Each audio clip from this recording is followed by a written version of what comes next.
morning, Keith Tebow from FRC Media. We're getting you set for the November 8th state election by talking to as many candidates as possible so you can make an informed decision when you go to the ballot box or send in a mail ballot, whatever way you are going to be voting this November.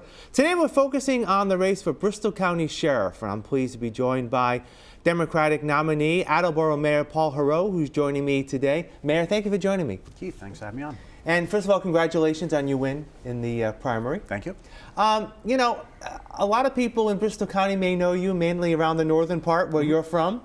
For people in the Fall River area who may not know you, who's Paul Heroux and why do you want to be sheriff? Yeah, so I am currently the mayor of Attleboro, and I used to be a state representative before that, but I'm in my third and final term as mayor. When I campaigned in 2017, I told people that I would do 2, maybe 3 terms, and then I'll move on. I don't want to be mayor for life. The previous mayor before me was there for 14 years, and the one before that was there for 12 years, and I wanted to assure voters that I was not going to be another decade-plus mayor, you know, because it's not healthy for the city or any institution.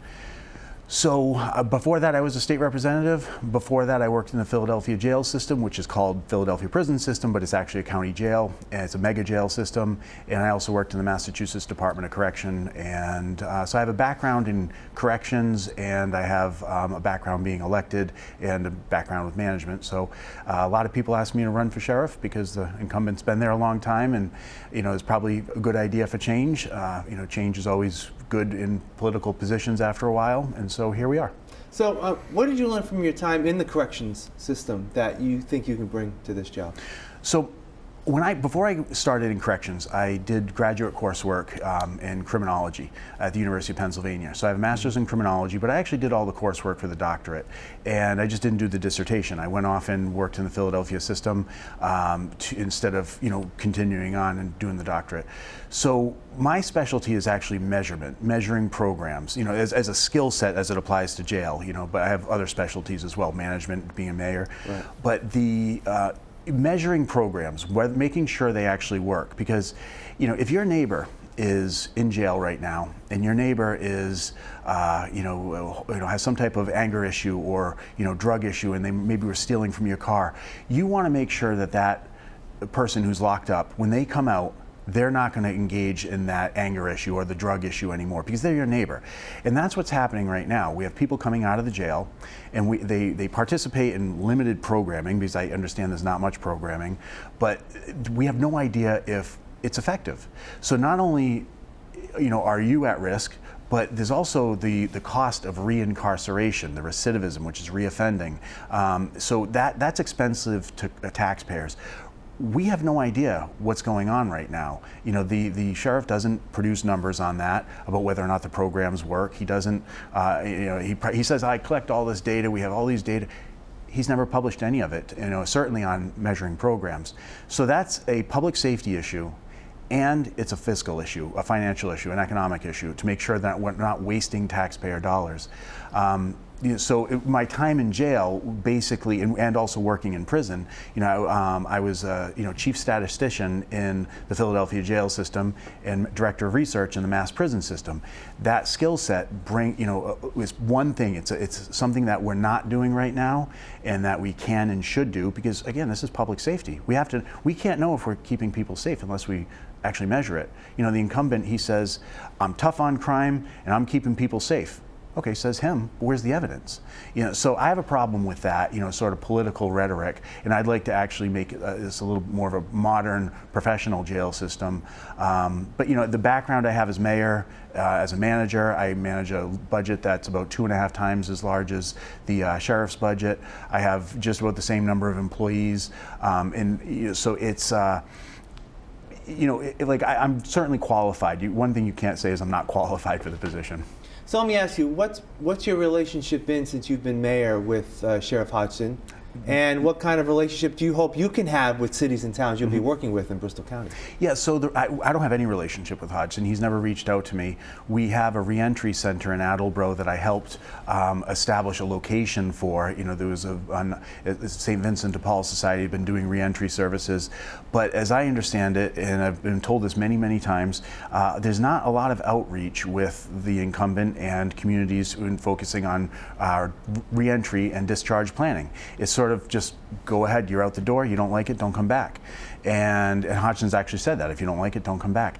That's not an effective way to keep people safe if they have mental illness or if they have substance abuse issues or anger issues. You really need to address those criminogenic issues and make it so that people aren't going to come back by addressing their needs while they're locked up. But also, as far as the relationship goes with the communities, he's never reached out to me, and we have a reentry center. And when I was a state representative, I reached out to him through the Mass Sheriff's Association, and I actually offered my services to measure programs at no cost, and he wasn't interested. That was back in 2013 or 2014, and that was disappointing. But a couple other sheriffs took me up on that, and unfortunately, they're no longer sheriff. Their tenure expired. But the relationship between the sheriff and the municipalities should be one where the sheriff is working with the police departments on transporting inmates that are locked up and being brought to the jail for holding. What happens right now, and I've heard from several police chiefs and several town managers, is that the local police will bring somebody to the sheriff's office, and the sheriff's office won't receive the detainee, the inmate, the arrestee, because they just they weren't ready for him. And I've heard that many times. So that's very frustrating for police chiefs, and it's something that certainly needs to change. But a sheriff should use that position to foster relationships within the community with nonprofits and organizations to help facilitate reentry. That's just not happening right now. Yeah. Is there one project you'd like to initiate? You mentioned that the sheriff, in your mind, hasn't provided any data on how effective the programs that he has, that you're questioning whether he has some programs or not, right, are working. What kind of programs would you like to institute if sheriff, and I'm sure would deal with recidivism and those, and mental health and drug abuse? So it depends on who the offender is. Right. What are they in there for? Are they in there for anger management? Are they in there for drug addiction? Are they in there for some type of mental health issue? Are they and some people don't even have any of those. They might just need to get back on their feet and get a sense of direction, have a stake in conformity with society's norms and rules, and so they just need to get a job. And so it depends on what it is, but if we're talking about something like anger management, cognitive behavioral therapy with relapse prevention, that's been shown to be effective. Getting a GED, or what we now call high set, that also helps with people with reducing reoffending, recidivism. We're not really sure, research isn't really sure if it's because of the maturation the brain goes through as they get an education, or if it's because now they have the qualification and they can actually get a job, but we know that works.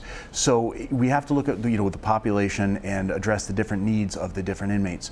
One of the first things that has to happen, and I believe this is probably happening because it's pretty routine through most jails and prisons, although I don't have any proof it's going on right now in Bristol County, you do a risk needs assessment. You look at when a person comes in at intake, they are given a test, and the test will determine whether or not they have certain risks and needs. What are the risks to reoffend, and what are the needs to help reduce those risks? And then we start programming based on that. And then we also look at discharge planning, because once somebody leaves our custody, where they're not in our control anymore, so we can set them up with outside organizations to say, these are the groups that will help you get back on your feet, help you get an ID, help you get housing, help you get a job, help you get health care, which includes mental health and substance abuse. So that's not going on to any serious degree right now. And Hodgson has not provided any evidence it actually is going. He says it, but where's the evidence? Where is the report that says this is how many people participated in a program, this is how many people reoffended that participated, this is how many people didn't reoffend, and then match that up with a control group so you're actually comparing apples to apples. It's just not going on. He's basically warehousing people, and we could do things a lot more modern. There are some things that, if you've been out and about in Bristol County, you've seen the sheriff's office out and about. They have inmates that'll come and help communities do cleanups and the like. as well as they have a command center that's there. The mobile command center. Mobile command Yep, center, yep. right? That's something about. Do you hope to keep those programs going? And are there some things maybe that the sheriff is doing that you may want to say, why are we doing it? That may be a waste of resources and time. So when I ran for mayor in 2017, I was in a similar situation. A lot of people had asked me to run for mayor. The current mayor had been there for a long time. The current mayor was, very, charismatic gentleman, and but he was there too long. And so the institution, the city government started to adopt some of his mechanics, some of his quirks. And that's what's happening right now in the county jail. Did everything I inherit from the previous mayor, was it all broken? No, absolutely not. There were things that needed to be improved, and we have improved those things. The city school budget, the school district, we stabilized that budget. That was in disarray. The city is a cleaner, greener place. The city downtown is also, with fewer vacancies than it has been probably in the last 30 years. Several of the dilapidated buildings. So there were certainly things that I needed to improve when I came in as mayor, but there were also some things that were okay, that were operating just fine, and I inherited those things. It'll be the same thing with this. Some things are, I'm sure, operating just fine.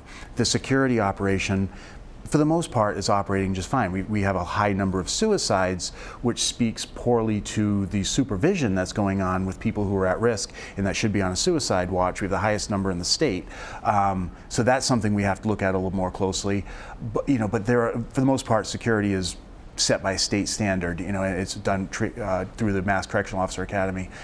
So there are some things that will be the same, but there are also other things that I'm absolutely going to do differently. One of them is really get a hold of whether or not whatever programs are being offered, if they actually work or not. So yeah, just like when I took over as mayor, it'll be similar. You go in, you listen, you figure out why things are the way they are, and then as a newly elected person, you also have a mandate to implement your vision, and so you have to implement the vision. But you don't go in and just start changing everything, because you can start messing things up. You have to. Having worked in jail and having worked in prison, I understand there's a reason for everything, and so I have to make sure I know what that reason is before I go and change it. What about working with the existing correctional officers there? Obviously, it's not going to be wholesale changes where people are in and out. How do you see yourself working with the correctional officers? Those, the boots on the ground, if you will. Right.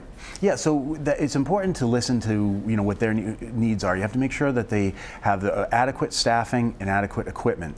It's just like with my fire department and my police department. Equipment and staffing, those two things we can't neglect. Other things we can negotiate, but we have to really focus on staffing and equipment, because if those are not addressed, that can be a safety issue for the correctional officers and ultimately people back in the community. So making sure we have those conversations early on with them. That's probably step one. I've had a lot of correctional officers reach out to me.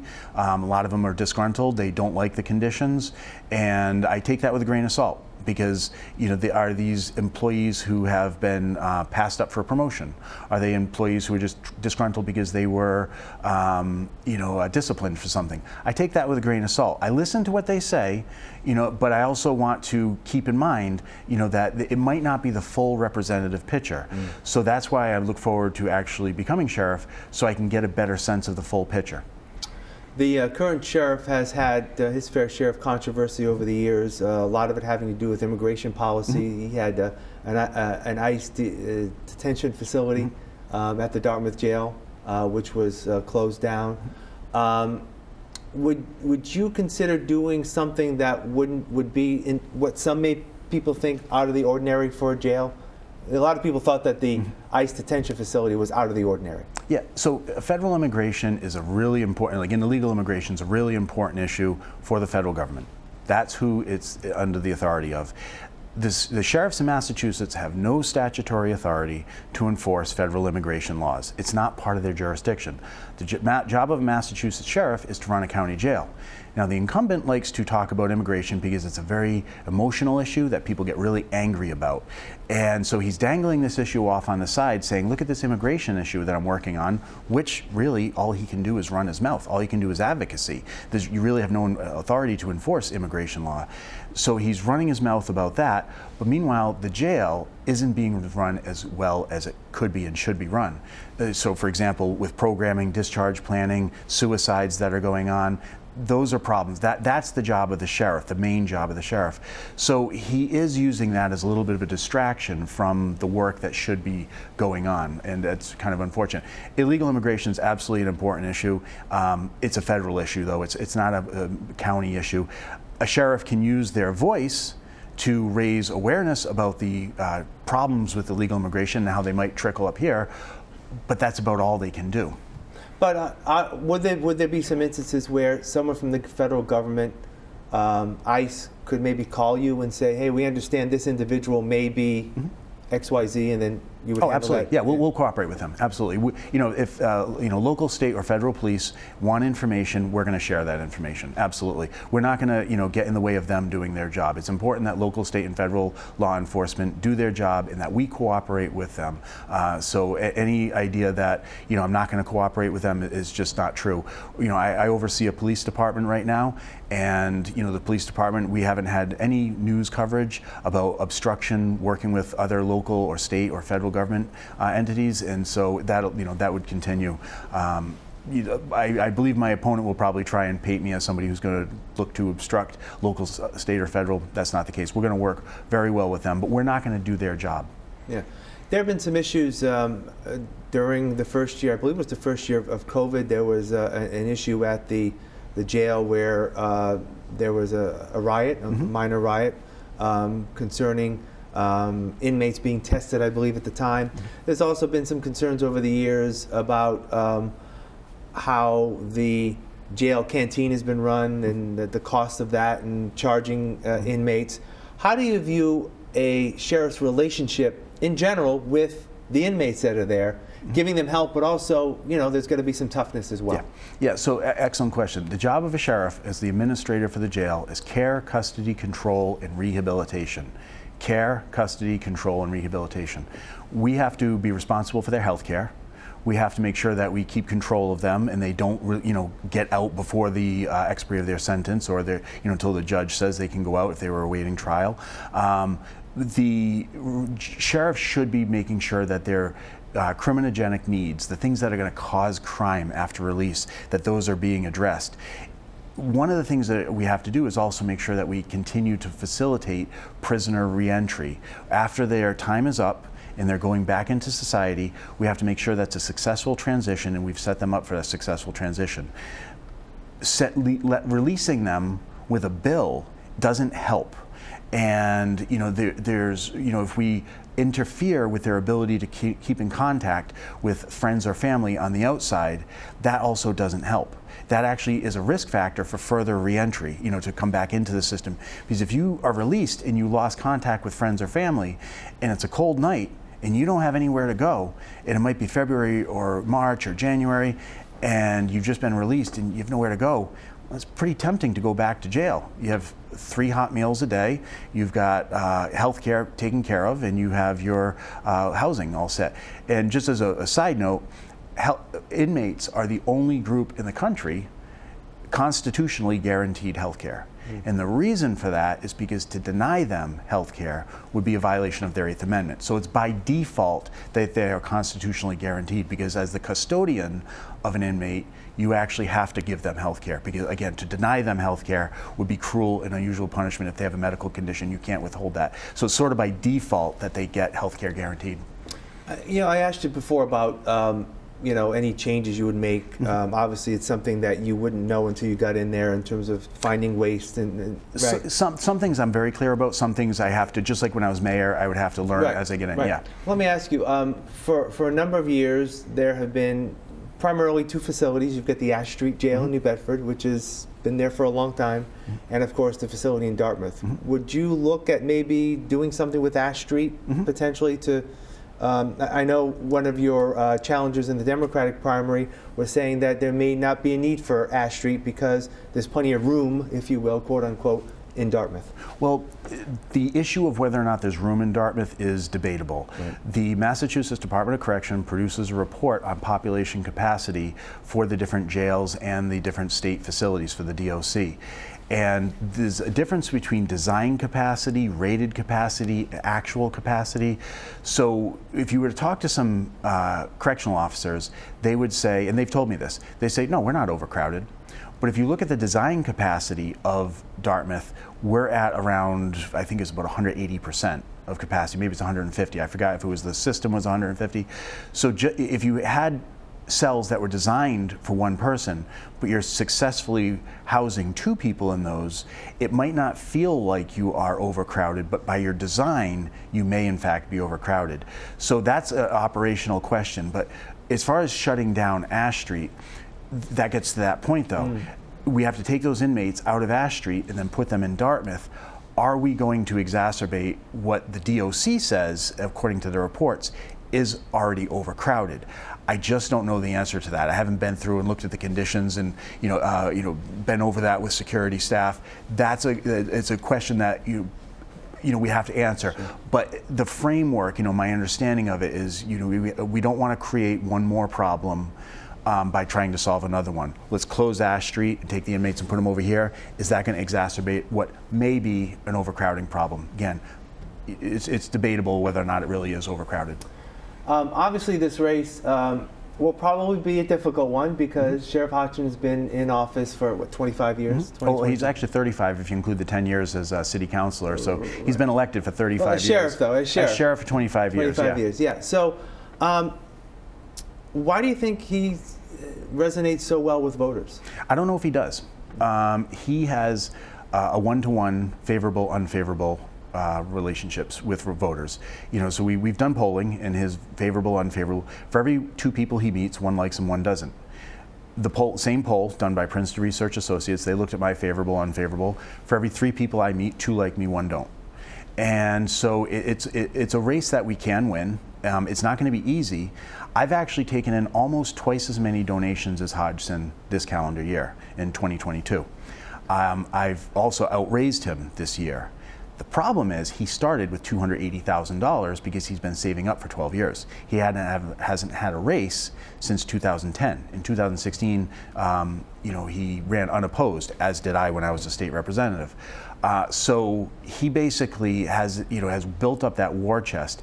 If we started on a level playing field, I have no doubt I would be able to win this race. But when you have that much money, it's going to be a lot tougher. Not impossible, but certainly tougher. Is the name recognition an issue for you? Oh, maybe? Absolutely. Yeah. Especially in this southern region? Yeah, mostly in the center of the region. Yeah, Mostly the center, the eastern part of the region, that name recognition. Taunton area? Taunton area, yeah, it's a little bit of I actually was born in Taunton, but Attleboro, North Attleboro, Mansfield, Norton, my name recognition is off the charts because I've been in the newspaper the last 10 years. We've been campaigning really hard down in New Bedford, Dartmouth, Fairhaven. We've spent a lot of time down there, so my name recognition is really good there as well. We're working a lot on Fall River and Taunton right now, and so we're getting it up. But name recognition for me is a challenge. And if I had started the race with $280,000 like my opponent, I would have no problem getting my name recognition up. The money helps you move your message in the media. If you don't have as much money, it's more challenging. So while we can't outspend him, we're going to have to outsmart him and outwork him. Has the political rhetoric that has been out there from the sheriff for 25 years, is that to his benefit? And what I mean by that is, he talks a lot about how he's been tough with inmates, tough on crime. And I know, and again, speaking with one of the challengers, I think you've even mentioned it here, that the position of sheriff is not law enforcement. Correct. So could that be something that has benefited him? Yeah, that type of rhetoric? Certainly. It's a political talking point that people like. People want offenders to be held accountable. Absolutely. And I don't disagree. If you've committed a crime and you've been sentenced, you should do the time. We're not in disagreement about that. What we do as a jail administrator, as a sheriff, with those people while they're in our custody, That's where we're different. His attitude, the incumbent's attitude, is I'm going to make life miserable for you. If you don't like it, don't come back. I'm tough on crime. That's his attitude. My attitude is when you have 80% of the people who have some type of substance abuse issue or mental health issue, those folks, they don't, that kind of tough guy attitude, it doesn't work for them. It's not effective. So you really need to address their crime needs, the things that are causing the crime in the first place, to actually help reduce it. Talking like a tough guy doesn't mean you're actually reducing crime. It sounds good, it feels good to the voters, oh yeah, he's looking out for us, but where's the proof it works? Yeah, but in some ways, can it be fair to say that, some people who are, incarcerated may be looking for a change in their life, and there are just some that you're going to see them, they're going to be coming back. Yeah, right? You have some people who need help, who never had a first shot, and so they will respond to treatment. See, a program that works doesn't mean every single person doesn't come back. Some people participate in a program that works and they still come back. That's relapse, it happens. What it means is that fewer people come back. That's what an effective program does. An effective program means that fewer people come back into the system than would have come back in had they not participated in it or had they not gotten that discharge planning. That's where we have to focus our efforts, to making sure that the people we can help get the help they need. Other people, they're gonna, the people that don't want to change, we can't make them change. Yeah. And hopefully eventually they'll age out of it and just grow up and stop engaging in crime. Maybe they'll end up in the state prison system, which is for felonies and longer. But yeah, you can't change everybody, but you can change some people, and that's who we have to go after. Well, we're just about to wrap up. I want to give you a minute or two to talk directly to the voters of Fall River on why they should consider Mayor Paul Herreau the next sheriff of Bristol County. Very good, thank you, Keith. So my name is Paul Heroux. I am the mayor of Attleboro. I'm in my third and final term as mayor, and it was a self-imposed term limits that I set to only do a maximum of 3 terms. I don't want to be mayor for life, just like I don't want to be sheriff for life. I believe in going in, improving a system, making it better, and then leaving on a high note.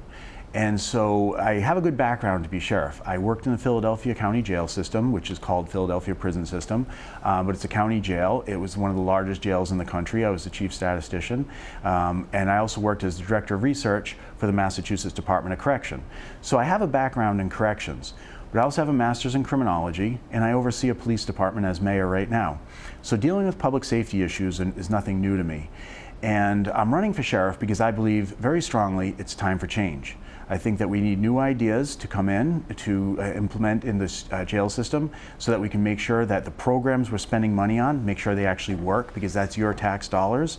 We have to make sure that they are keeping people safe. And right now we're just not doing that. There's no measurement of whether or not the programs actually are keeping you safe. That needs to change because your safety depends on it and your tax dollars also depend on it.